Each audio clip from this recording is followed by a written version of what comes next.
Hello dear students, welcome to English Textbook YouTube channel.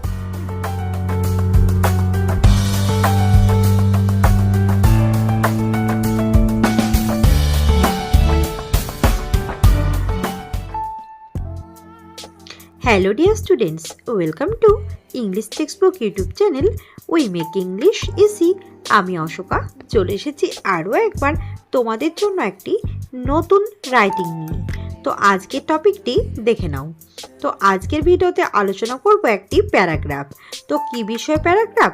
দেখো আমি কোয়েশ্চেনটা পড়ছি। Write a paragraph on 3 of wishes that you want to be fulfilled.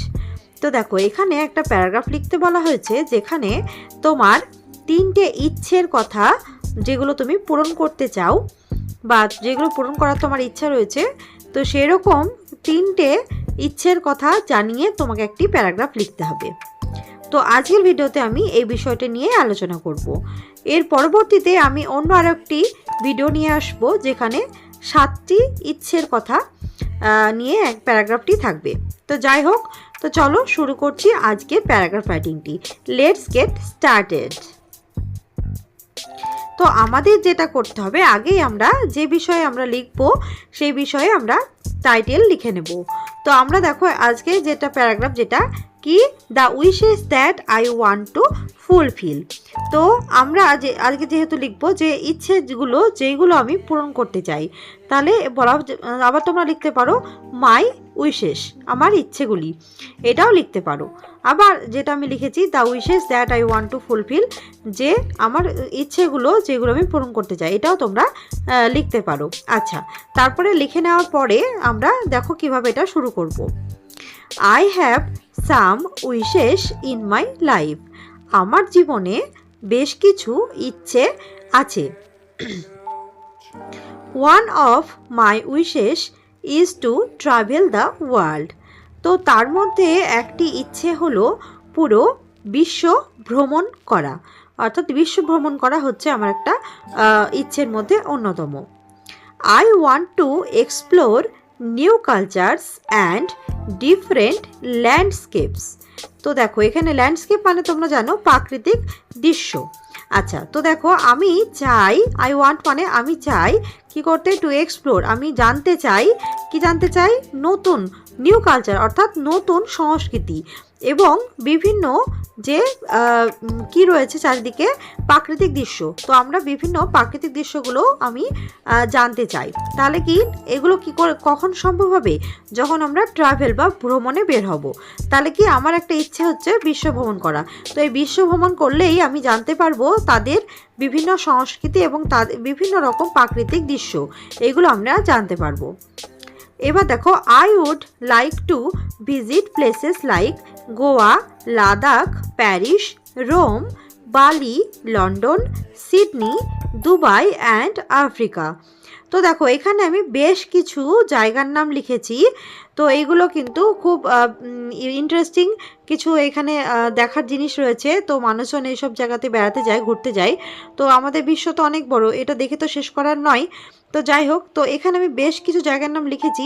তোমরা তোমাদের যে মার্কস থাকবে, তোমাদের পরীক্ষাতে যে মার্কসটা থাকবে, অর্থাৎ সেটা যদি 10 মার্কসের হয় একরকম হবে এবং সেটা যদি 7 মার্কের হয় সেটা একরকম হবে।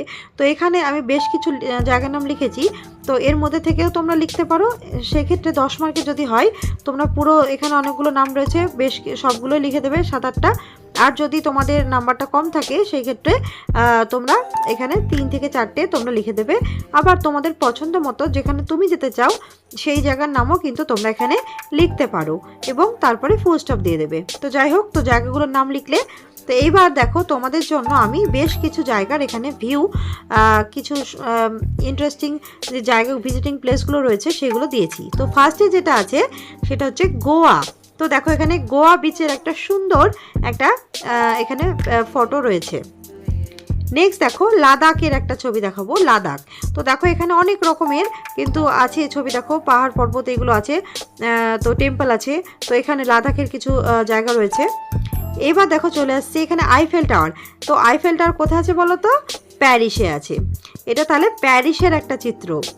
এবার দেখো এটা কি বলো তো? এটা হচ্ছে রোম। তারপরে কি? তারপরে রয়েছে লন্ডন। এটা তো আমরা সকলেই জানি, লন্ডন নামটার সঙ্গে আমরা সকলেই পরিচিত। তো লন্ডন এবং তারপরে যেটা লাস্ট যেটা রয়েছে সেটা হচ্ছে কি দুবাই। তো এই হচ্ছে এখানে 6টা জায়গার আমি চিত্র তুলে ধরেছি। তো যাই হোক, আই হোপ তোমাদের এটা খুব ভালো লাগবে, ইন্টারেস্টিং লাগবে। ওকে, এবার চলে যাচ্ছি লেখাতে। এবার দেখো, প্রথম ইচ্ছে তো হয়ে গেল বিশ্ব ভ্রমণ। এবার দ্বিতীয় যেটা, মাই সেকেন্ড উইশ, আমার দ্বিতীয় ইচ্ছে is to do some charitable works. তো আমার দ্বিতীয় যেটা ইচ্ছে সেটা হচ্ছে কিছু দানশীল কিছু কাজ করা। অর্থাৎ দানশীল বলতে এখানে কাউকে কিছু দান করা, সেরকম কিছু কাজ বা কারোর ভালো কিছু করা, সেটা হচ্ছে চ্যারিটেবল ওয়ার্ক। আচ্ছা, তো দেখো এখানে I shall help the needy, আমি সাহায্য করব যাদের সেটা প্রয়োজন হয়, অর্থাৎ যাদের সাহায্যের প্রয়োজন তাদেরকে আমি সাহায্য করতে চাই। তো এটাই হচ্ছে চ্যারিটেবল ওয়ার্কস। তারপর দেখো, I would provide them education, আমি তাদেরকে কি করব, তো আমি তাদেরকে শিক্ষা প্রদান করব। I would provide them education, এই কথা অর্থ হচ্ছে আমি তাদেরকে শিক্ষা প্রদান করব। I would support in disaster relief, এবং আমি অবশ্যই দুর্যোগে সহায়তা করব, যেমনটা তহবিল দেওয়া হয়। যেমন ধরো যেখানে কোনো বন্যা হলো, ভূমিকম্প হলো বা খরা হলো, তো সেই সমস্ত জায়গার মানুষজন যে একটা পরিস্থিতির শিকার হয়, তো সেই সময় দুর্যোগপূর্ণ যাদের যে অবস্থা, সেই সময় কিছু ত্রাণ দেওয়া, তহবিল দেওয়া, তো আমি সেই সমস্ত কাজেও কিন্তু যুক্ত হব বা তাদেরকে এভাবে সহায়তাও কিন্তু আমি করতে চাই। অর্থাৎ যাদের প্রয়োজন হবে সেই সমস্ত মানুষজনদেরকে আমি আমার যতটা সম্ভব হবে আমি তাদেরকে সাহায্য করব। তো এই হচ্ছে আমার দ্বিতীয় ইচ্ছে। এবং যেটা শেষ ইচ্ছে সেটা হচ্ছে কি, বা তৃতীয় ইচ্ছে যেটা, মাই third wish is to achieve personal growth, আমি চাই কিছু শেষ ইচ্ছা বা বলা যাবে তৃতীয় ইচ্ছা যেটা, সেটা হচ্ছে ব্যক্তিগত উন্নতি অর্জন করা। I want to stay fit, আমি সুস্থ থাকতে চাই এবং শারীরিকভাবে ফিট থাকতে চাই। অ্যান্ড ইমপ্রুভ মাইসেলফ প্রফেশনালি, এবং অবশ্যই আমি পেশাগতভাবে নিজেকে উন্নত করতে চাই। তো এখানে পেশাগত ব্যাপারটা কি, তো পেশাগত ব্যাপার হচ্ছে, দেখো যে অনেক মানুষ যেভাবে জীবিকা নির্বাহ করে, অর্থাৎ মানুষ যেভাবে বেঁচে থাকে, যেটা মানুষদের বাঁচার জন্য কিন্তু অনেক টাকা পয়সার প্রয়োজন হয়। তো এই টাকা পয়সাগুলো আমরা অনেকে কি করে, অনেকে ব্যবসা করে, অনেকে চাকরি করে, তো এইভাবে কিন্তু মানুষ জীবিকা নির্বাহ করে থাকে। তো এই জন্য প্রফেশনাল, অর্থাৎ প্রত্যেকটা মানুষেরই কিছু না কিছু কাজ করা প্রয়োজন। তো এটাই হচ্ছে প্রফেশনাল দিক। তো যাই হোক, আমি কি করতে চাই, পেশাগতভাবে আমি নিজেকে উন্নত করতে চাই। সো যাতে I can lead a fulfilling and purposeful life in future, যাতে করে আমি, যদি আমার পেশা ঠিক থাকে বা আমার জীবিকা আমার যদি স্ট্রং থাকে, সেক্ষেত্রে আমার কি হবে, আমি একটা পূর্ণাঙ্গ এবং উদ্দেশ্যমূলক জীবন পরিচালনা করতে পারি। অর্থাৎ আমার জীবনে একটা নির্দিষ্ট পারপাস থাকবে, আমার উদ্দেশ্য থাকবে, একটা বা এম থাকবে, যে আমি এই জন্য বা আমার বেঁচে থাকার জন্য একটা কিন্তু লক্ষ্য থাকবে। তো আমি পেশাগতভাবে নিজেকে শক্ত করতে চাই, যাতে আমি ভবিষ্যতে একটা পূর্ণাঙ্গ জীবনযাপন করতে পারি। তো এই হচ্ছে আমার তৃতীয় ইচ্ছে। তো আজকের ভিডিওতে 3টে যে উইশ নিয়ে আলোচনা করলাম। তো পরে আরও একটি ভিডিও আমি আনবো তোমাদের জন্য, যেখানে আরও বেশ কিছু ইচ্ছে নিয়ে থাকবে। তো হতে পারে তার মধ্যে তোমার ইচ্ছে তুমি একটা খুঁজে পেয়ে গেলে। তো যাই হোক, তো এই হচ্ছে 3 উইশেস নিয়ে একটি প্যারাগ্রাফ রাইটিং। তো যদি তোমাদের ভিডিওটি ভালো লাগে তাহলে কিন্তু অবশ্যই লাইক করবে, কমেন্ট করে জানাবে কেমন লেগেছে, এবং তোমার একটা ইচ্ছের কথাও কিন্তু কমেন্টে জানাতে পারো। এবং অবশ্যই ভিডিওটিকে বন্ধুদের সাথে শেয়ার করে দেবে, আর আমাদের চ্যানেলটিকে সাবস্ক্রাইব করে আমাদের পাশে থাকবে। তো দেখা হচ্ছে পরের ভিডিওতে। ততক্ষণের জন্য tata, bye, thanks for watching.